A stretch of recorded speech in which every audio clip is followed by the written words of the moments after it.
Welcome to Transform Now, a podcast focused on intelligent automation and brought to you by SS&C Blue Prism. On this program, we talk about how organizations globally are rethinking the way they operate, utilizing process orchestration and AI-enabled digital workers to free up humans to do the work that matters most. We also share insights and tips on how you can embrace this new way of working and unleash your full potential. Let's get into the show. Hello, everyone. Welcome to the Transform Now podcast. I'm Michael Marchuk. And I'm Brad Hairston.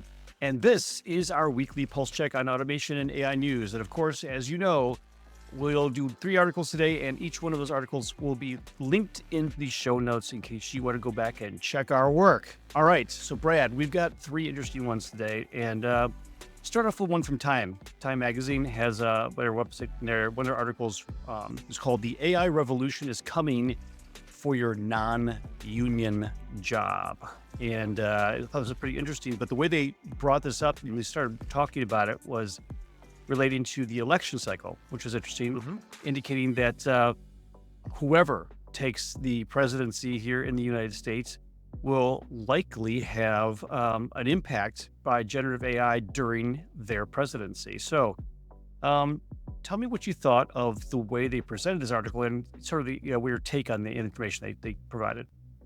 Yeah, very interesting article. So it starts off making the point that neither of the presidential candidates have really fully addressed Gen AI and what's the impact it's going to have on jobs and workers in different industries and such. I don't know that that's incorrect. I do know that Trump is pretty tight with Elon Musk, who's a big AI advocate. So he runs around with him. And I know Kamala Harris has also in the background been collaborating with the tech companies and trying to get them to agree to some safety standards that she can help usher in as part of her presidency if she wins. So they're definitely talking to AI companies. They definitely have opinions as to what they're saying or not saying about Gen AI. That's certainly a sensitive topic, but I think it's broader than just Gen AI, right? Any technology disruption is gonna impact jobs. It's gonna impact people. And Brookings, I know, had some research that was cited in here, and you've had them on the podcast. They found that 30% of the workforce could see at least half of their work impacted by Gen AI, and more than 85% of workers see at least 10% of their task impacted. I don't view any of that as negative. I view it all as great. I think the percentages are way too low. I think they should be higher. I think the real thrust of this article is not about any of that. It's about this idea that to have protection against the impacts of technology, including Gen AI, it's wise to be part of a union or have some type of employee representation. And no disrespect to our union colleagues. Lots of people out there that are part of unions, but I'm not sure I agree with that. I think certainly you have the ability to stand up against a lot of stuff in a more effective manner. We're seeing that with the longshoremen that we talked about last week, or maybe it was the week prior. They're on strike right now. So I think that's one example. The Hollywood writers went on strike. They're unionized. They came together and they were debating, or standing up against the use of AI in their industry. I think the difference between those two, if I could just take that real quick, is the longshoremen are saying they want a total ban on all automation, like across the board. I think that is just unreasonable, doesn't make a lot of sense. I think we should pull all the electricity out of their horse and through just to make sure that they actually have to lift all the containers. Ride to work in a horse and buggy because exactly. Innovation in and of itself is bad. So anyway, I think just pulling away from this, I don't agree that you have to be in a union to to be safe from the impacts of automation and technology. I think it's going to impact all of us. It is impacting all of us. Even those of us that are in the tech industry, we're impacted as well. You and I were talking last week about some of the new technology that has emerged that may render us as podcast hosts obsolete, right? So we're all there for the taking, but I think it forces us to just think about the future. Where do we need to reskill? What new things do we need to learn how to do? How can we take advantage of all this technology innovation? So I don't like the tone of the article. I don't like the idea that, okay, if you're white collar and you're not in a union, your job's probably going away. Not sure I believe that. Yeah, I would tend to agree that there's a negative bias in the article, certainly towards non-union members, and perhaps identifying the fact that, hey, at least the unions are protecting their workers. Reality is that, the protection, or at least what we've seen so far, has related to a pushback against any innovations or any technologies, which makes it very difficult, because I understand their union perspective, that they want to protect the union members' jobs. But in fact, if there was a connection between leveraging that technology and allowing the union members to have higher wages, I would imagine that their position would be very different. So they're not looking at maybe the real impact of this type of technology. They're simply pushing against something they don't necessarily understand, or they're pushing against them because they don't want change. And that's always a challenge when you get into these kind of environments. So again, interesting article, interesting perspective, and an interesting connection back to the whole presidential election. So that was interesting. Speaking of government, our next article is from Fed Scoop. Not that I'm a big reader of Fed Scoop, but this one had a very interesting article in it called CISA officials say that the AI tools need to have a human in the loop. And we've talked about this human in the loop kind of concept for a while. And actually, at this point here, we actually have a real Einstein who's talking about this. Her name is Lisa Einstein, who's the Cyber Agency's chief AI officer, and has talked about this, about her role in this. So, Brad, your thoughts? Yes. So Lisa Einstein, she is the Chief AI Officer for CISA. And let me just spell that out or explain that for the non-US listeners in our audience. And also those who aren't really, into the whole government acronym thing. Those people too. Now, I had never heard of this acronym either, but it's the Cybersecurity and Information Security Administration. So this is a government entity that is looking out for the government in terms of cyber attacks and what have you. And so the tone of the article is around cyber defense. That's really what she's responsible for. And she says that she is an advocate of AI in this realm, using AI to develop defenses against cyber attacks, to understand them, understand how they work and how they're being developed.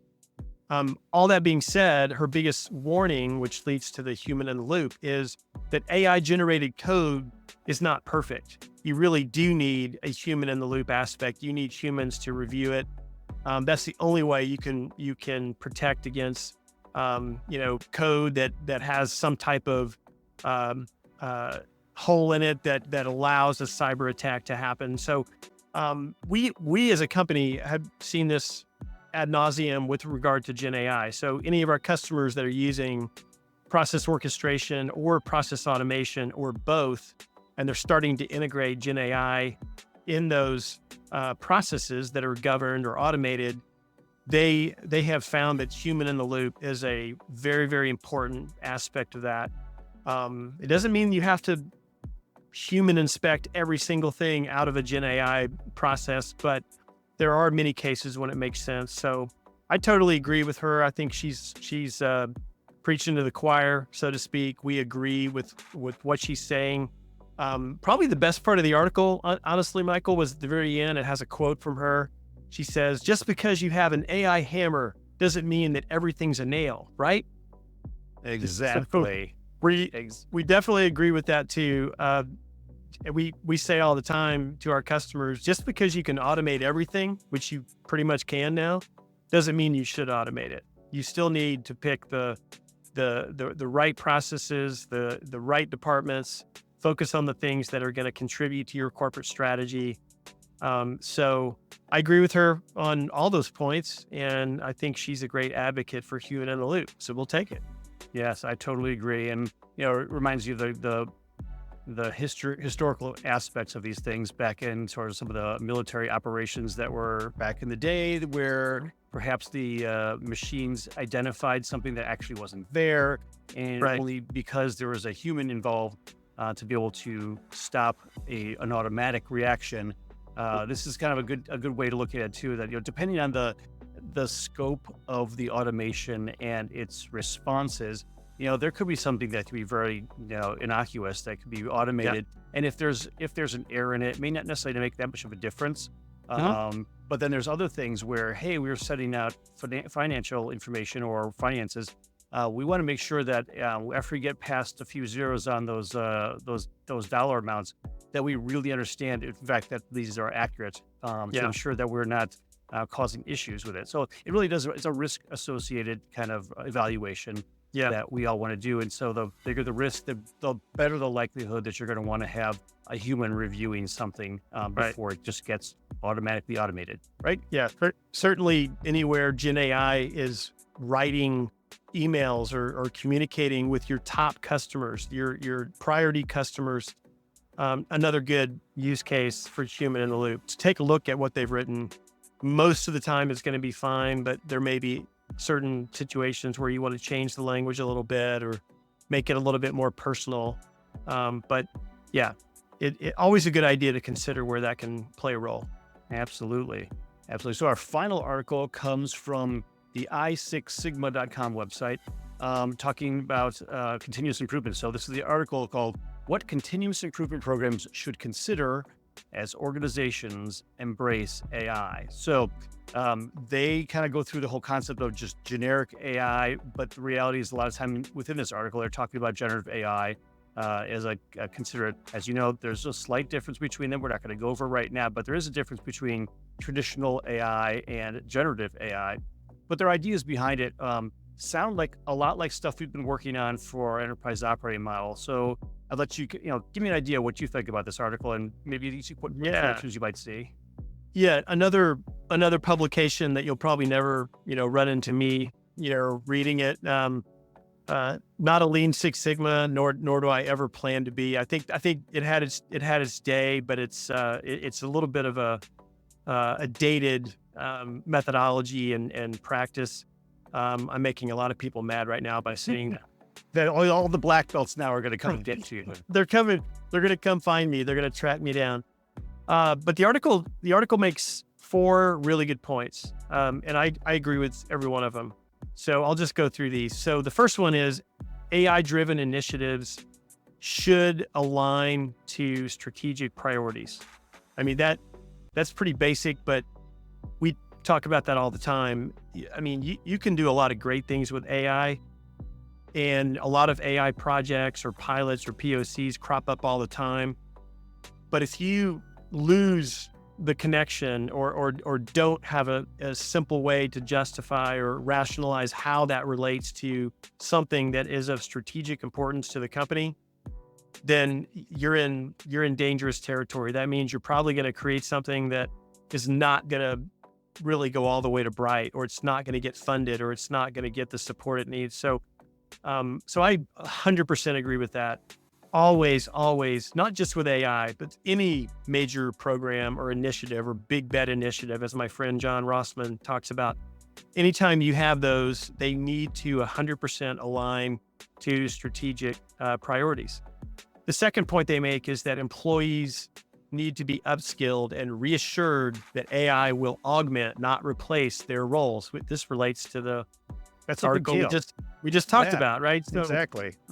Absolutely, it's important to get people to be part of the change, not just impacted by the change. Bring them along, assure them that this is going to make their life better, and it's absolutely going to change their job, but it's going to change it in a good way, and it's going to give them the chance to learn new skills and do higher value work. I mean, that is the bottom line. So I totally agree with that. I think too many companies rush into this. They think everyone's going to be on board, but there's a lot of people that aren't speaking up, and there's a lot of anxiety, and many of those people may leave the company before it happens. So I think that's really good point. Third one, organizations must address ethical concerns with regard to AI. That, again, table stakes. You gotta deal with data privacy. You got to deal with the explainability of AI, with fairness. You got to address topics like bias. So many things that are absolutely essential. Most companies today that are doing anything with AI, their legal department is very intimately involved with it. It's definitely true of our company, and they should be, because there's so many different ethical and legal concerns and issues related to AI, and you can mitigate them very, very well, but you got to have a plan. You got to have an approach right up front.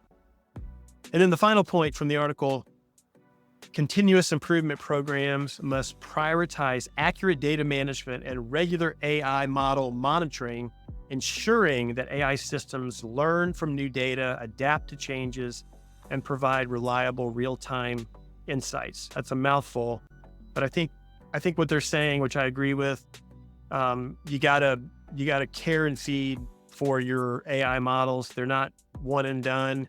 They're going to continually be upgraded and enhanced, new logic, new data, and they need to learn. They need to learn what works, what doesn't work, learn from the prompting that happens, learn from the successes that come out of it, learn from the failures that come out of it, and get better over time. I think that's one of the greatest things about AI, is that this learning capability is something, it's the gift that keeps on giving.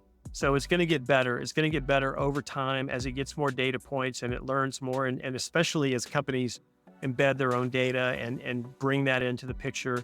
So four great points. I don't know that they're rocket science, or that there's a whole lot there that's hasn't been out there for a while, but it's good to have 4 points that you and I 100% agree with, and that we've been talking about. And as you said, they're built into our company's own methodology that we share with our customers and partners. So I'll leave it at that. What are your thoughts, Michael? I think a couple of those points were very much along the lines of a cultural transformation in addition to the business transformation.